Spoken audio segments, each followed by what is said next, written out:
Welcome to Channel 97 News. I'm Josh Hansen. And I'm Martin Roundstone. Today on our show, physics students build boats, we say goodbye to some seniors, the baseball team gets some new equipment, and of course, the weekly candidate interview. This past weekend, the musical City of Angels was performed, involving over 30 students. Musical involvements don't stop there. This upcoming weekend will be the annual solo ensemble. This year, BRFHS is hosting, so students are busy preparing. And as third quarter rounds down to an end, more seniors leave us as they choose early graduation. Here's Martin Roundstone with his story. As many as you know, Term 3 is about to come to an end, and with that end, some seniors have taken the obligation of graduating early. Scott Acor commented on what he's going to be doing after he's done with this term. Because I'm going to go out west and visit my family members before I start school. Scott Acor gives some reasons on why someone would be recommending early graduation. I would recommend it if you're here just because you have to be. If you don't have classes you have to take for college, I would leave. Ernesto Moreno is a senior here at Black River Falls High School who is graduating early. He commented on what his favorite memory here at high school was. Probably playing football, even though I didn't get the most playing time I wanted, but just hanging out with the guys and all that, and that's probably my favorite experience here. Ernesto Moreno gives some good advice to some of the lower classmen here at school. Just get good grades. I mean, even though we all don't like doing homework, but just get good grades so you can get into whatever college you want to. And I mean, if you're gonna plan on graduating early, just have the grades for that, you know. Ernesto Moreno also gives some reasons on why someone would be recommending early graduation. The only reason I would recommend it is if you have a job just to work. I mean, that's the reason I'm graduating early, even though I don't have a job at the moment, but I look for a job, and that's why. Just work. Mrs. Leadholm, a guidance counselor here at Black River Falls High School, gives her opinion and some facts about early graduation.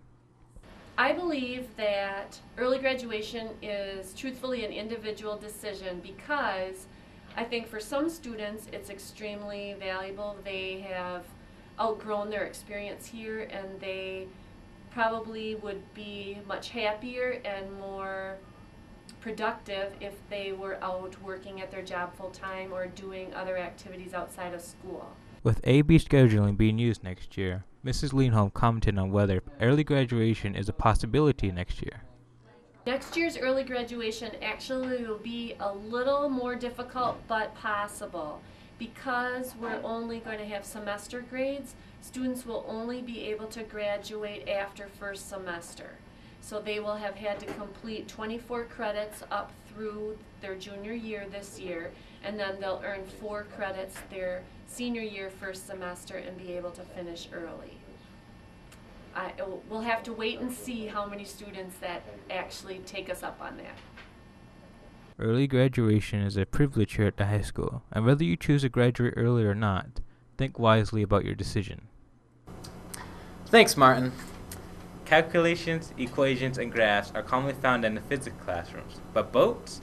Here's Kristen Getter with the story. Science teacher Donna Wojciechowski created a project in which students must create a boat that can carry 3 Tootsie Rolls across a water trough.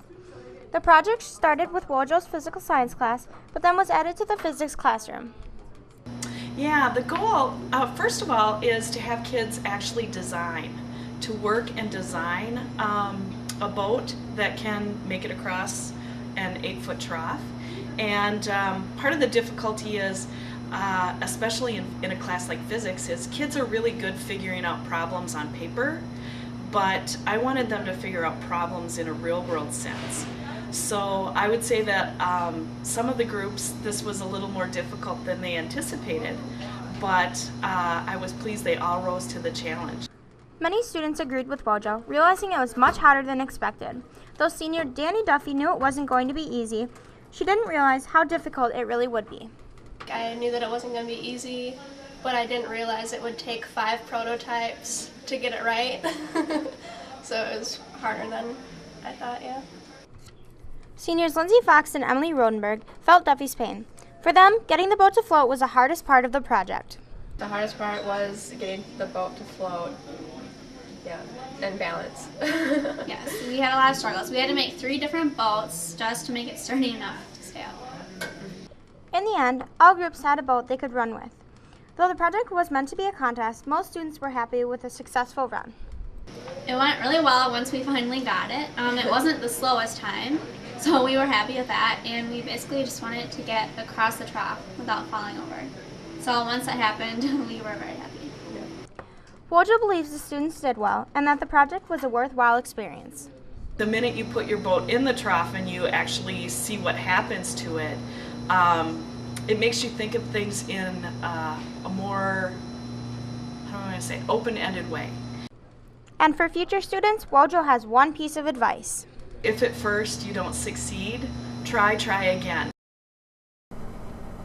Last week, the Lady Tigers finished up their season in Aquinas against the Blue Golds and fell 18-41. With baseball season right around the corner, players and coaches are going to have to adjust to the new regulation bats. With the story, we go to Aaron Miles.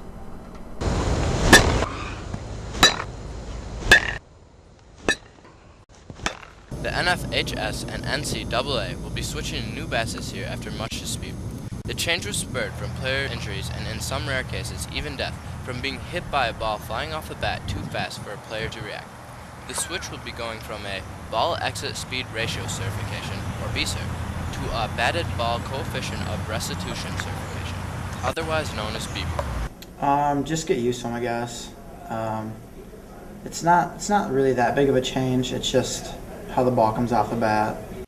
BBCOR bats are much thicker than BSER bats, allowing for less flex. According to the NFHS, the new standard ensures that performance by non-wood bats are more comparable to those of wood bats. Because of this, some players are preparing for smaller sweet spots. Personally, I think there won't be too much of a difference. There'll be a little less of a sweet spot. Ball won't travel as far, but I still don't think it'll affect my swing too much. In BBCOR bats, the trampoline effect has been lessened, and as a result, the ball will come off at much lower speeds. Although there are some negative results of this, like less home runs, it is most importantly ensuring the safety of players, and most coaches and players like that aspect.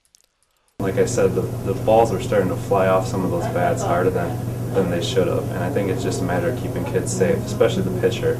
I mean, those pitchers have like a split second to react to some of those hits, and the way the ball was flying off some of those bats just was not safe for players to be using and participating with. So. With every ending comes a new beginning.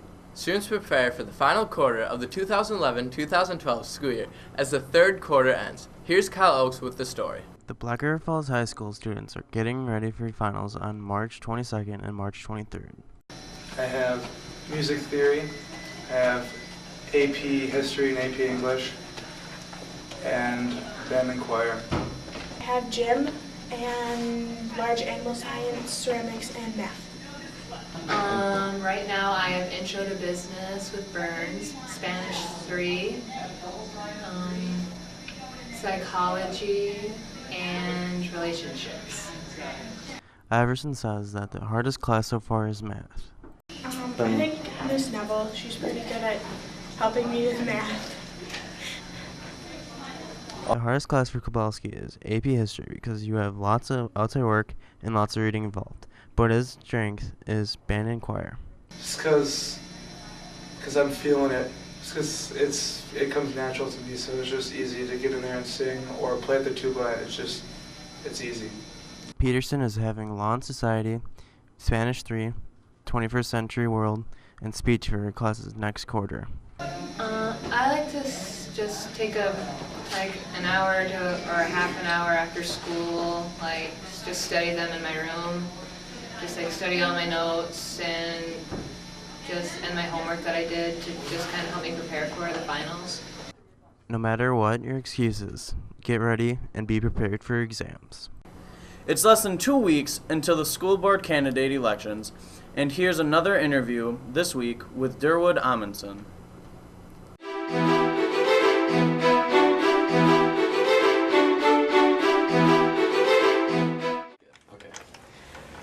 Let's start with a little background. Just tell us a little bit about yourself. Okay, my name is Durwood Amundson. I've had about 35 years in education, and I've worked in 3 school districts. Spent 20 years at Black River Falls back starting in the late 70s, and I worked at the high school. Spent 1 year in the high school. My first 19 years were in the bus garage. The power mechanics and the electricity program were in a separate satellite campus.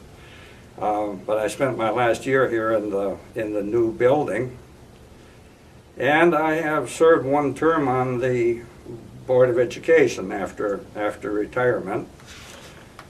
And I've been retired about close to 15 years now from education in this district. So education has typically been a major part of my life. Why have you decided to run for school board, and what makes you qualified to serve on the board? Well, one of the major reasons for serving or wanting to serve on the school board is that I think that I can be part of the group that makes a difference for youngsters. Students are the most important asset of the community, and our schools are tremendously important in molding and creating individuals that can be effective members of our society. I guess that, like, when it comes to qualifications, I'm not sure that anybody is ever fully qualified for this type of a position, because there is an awesome amount of responsibility, and there's a lot of potential for helping to make a difference in molding youngsters and helping them to aspire and develop to their full potential. There really probably is no one that I've ever met that's really ever felt totally qualified. It's just that as a board member, we're representatives of the community that try to advocate for students, and we try to do the best job that we can, so that in a very evolving environment. Like always, make sure to check out the entire interview after the show. I hope that all the seniors that are 18 are voting. Well, that's all for tonight. With Channel 97 News, I'm Josh Hansen. And I'm Martin Roundstone. Stay groovy, Black River Falls.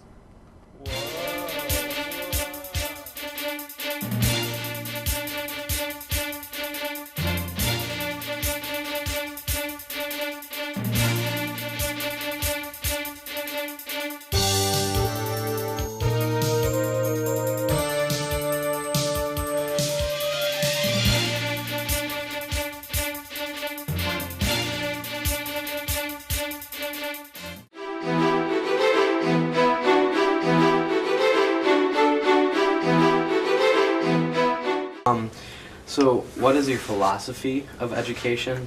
As in, what should a school do? What is its purpose? Well, the philosophy is that we want every youngster to have the best possible education that they can receive. Now, every youngster learns differently. Every youngster comes from a different background, and I think it's important that, to start with, that these youngsters have small class sizes, and that they have, there's a lot of parent involvement with the schools. It's critical during the early ages. And I think that if we are going to develop a group of youngsters that are going to do a better job of running society than we did, we're going to have to make certain these youngsters get off to a good start.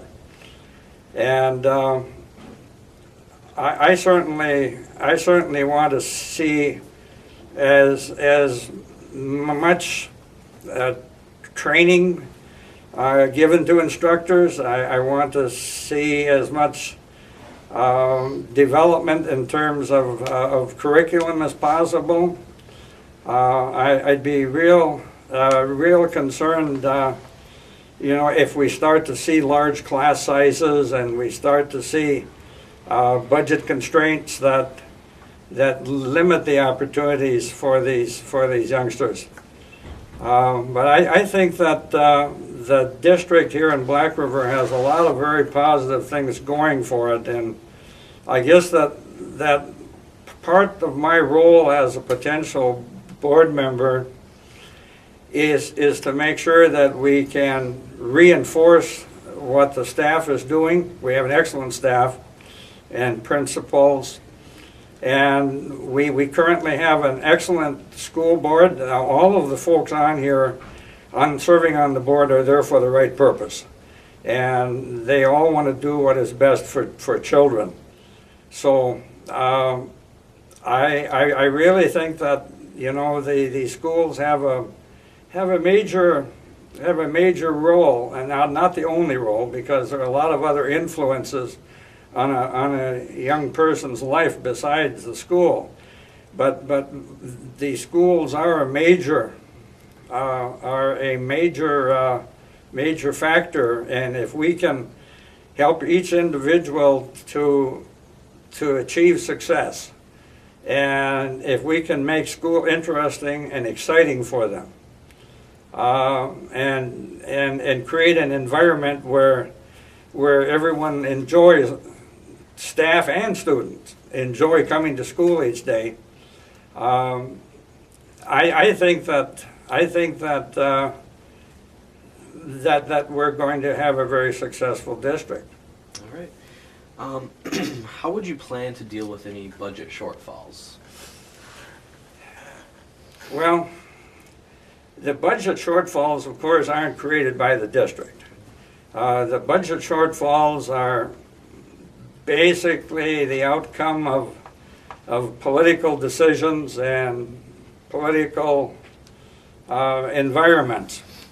The reality is that this district is going to be into a serious budget shortfall.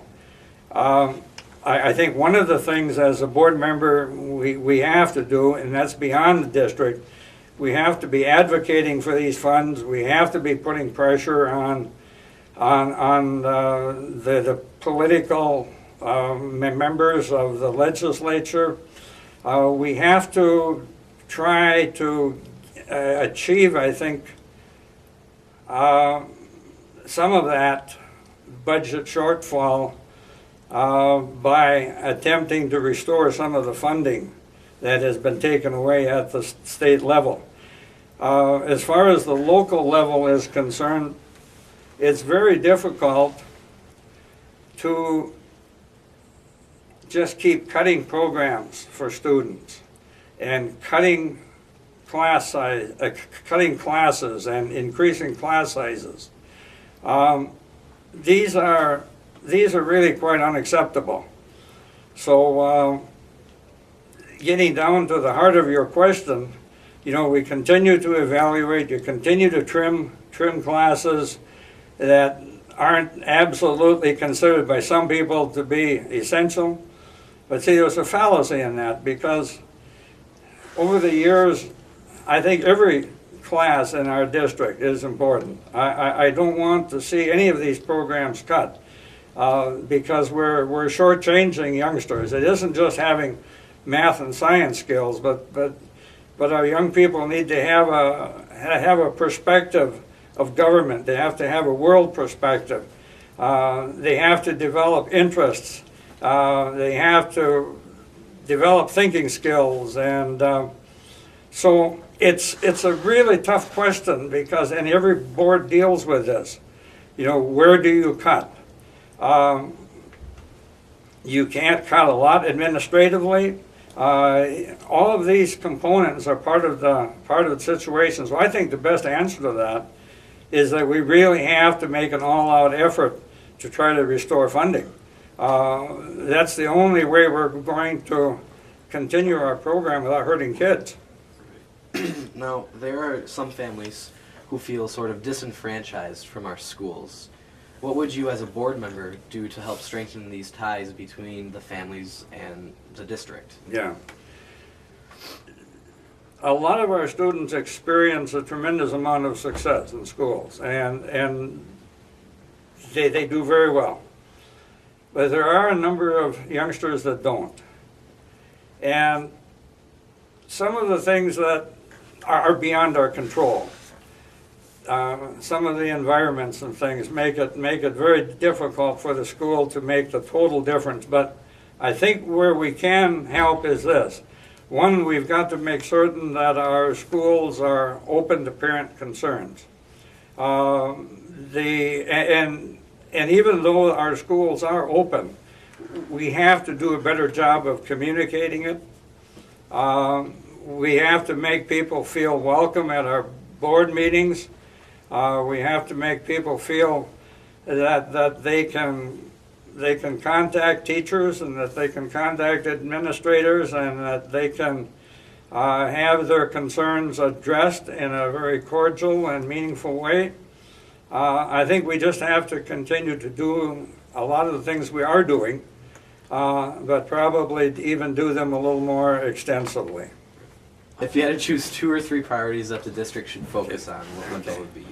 Okay, my thinking is this, that once a person is on the board and he's part of that group, I guess that I would be most interested to begin with the input from teachers and the input from the principals.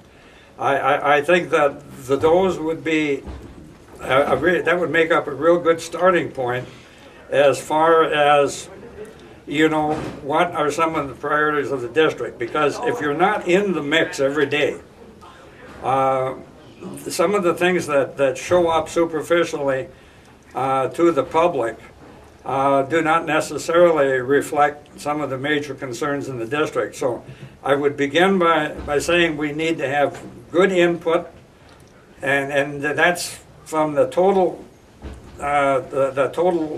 layers of the system. You certainly want the input from administration, but you also want the input from teachers, and you want the input from the principals. And you add that to the fact that we need to have more, I think, parent and community input. Surveys and reactions from the community and from parents help to identify certain needs, and it also creates a greater ownership in the entire process. So getting that input would be one of the priorities, I think, that I would use to establish maybe the major focus of the district in the coming year. And also, I think that we need to probably, as a board, be a little bit more user-friendly.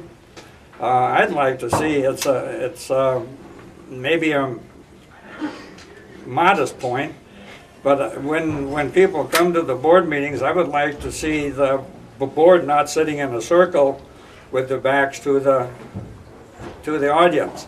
I would like to see the board facing the audience.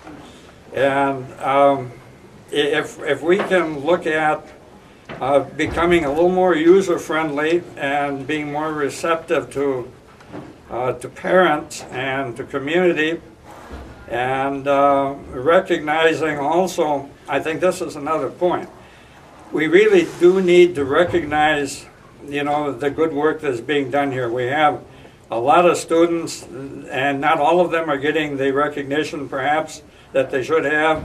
We have a lot of excellent teachers, and many of them are getting some of the recognition they deserve. But I think we need to continue to recognize and applaud the staff and the support people that are doing a good job. And I think internally the board can start to identify some of its concerns. Now currently there is continuing discussion about student assessment and grade retention. What's your philosophy on student assessment and grade promotion? Yes. It's a very delicate subject and a very important subject because there's a stigma involved if students are held back. In many cases it becomes a real issue for students throughout their career because I wasn't with my class. I was held back. I guess I would rather see the emphasis on early intervention. In other words, when youngsters are starting to fall behind early in the school year, within the first few weeks, I would like to see the resources being expended in that area, both the human and economic resources, so that we can help to bring these students up to speed. Tutoring can help. Getting the parents involved early on, not waiting for the first quarter or the semester, but getting the parents involved as soon as they can. And in many cases in the district, that is being done now. But I think we just need to enhance that, to make sure that we get at these issues and we help these youngsters so that we can really minimize this grade retention. It isn't a serious problem at the high school, perhaps, because the courses are semesterized and there is so much moving between the courses that if a youngster had to retake a course, it's not as much of a stigma. But in early elementary and throughout elementary school, I think it is. All right. How do you plan to work with staff as you create a teacher handbook? The boards of education in the past have really had very little to do with the handbooks. The handbooks have primarily been a creation of the administration and hopefully with the input from the board and hopefully with input from the staff. But I guess that it would be good to have the opportunity before the product is finished to sit down in committee and provide input. In fact, I think several board members would be willing to sit down and be part of the discussion. It's hard to do it in a formal board meeting, but in an informal committee meeting, that could definitely add, I think, valuable both insight and input. All right, so now there's this issue of merit pay. Do you see that as a plausible idea? I'm going to say yes with the following qualifications. If anyone can show me how we can measure, what constitutes an excellent teacher, I'd be willing to listen to that. But here are some of the things that have to be considered. It isn't just the test scores, because we have a gamut of student potential in our courses. Okay, not every class is going to be filled with students with the same potential. Students learn in different ways. Some youngsters who are the most successful in this world probably didn't do well on written tests, but they were hands-on learners, or they were thinkers, they were creators, and it's very difficult to take and base merit pay upon just a written criteria. I also don't want it written. I don't want it determined based upon just an evaluation by a principal, because we all have personality differences. And what constitutes a valuable teacher with his or her own unique teaching styles is very difficult to quantify, and I think that we are better off using our resources to make sure we do an excellent job of evaluating staff and retaining a top quality staff, and not try to divide the staff by placing merits in certain areas that could be counterproductive, I think, to the entire educational process. So while I said yes, I don't think that anyone is going to come up with the criteria. So I think we're best to improve the process that we have. All right.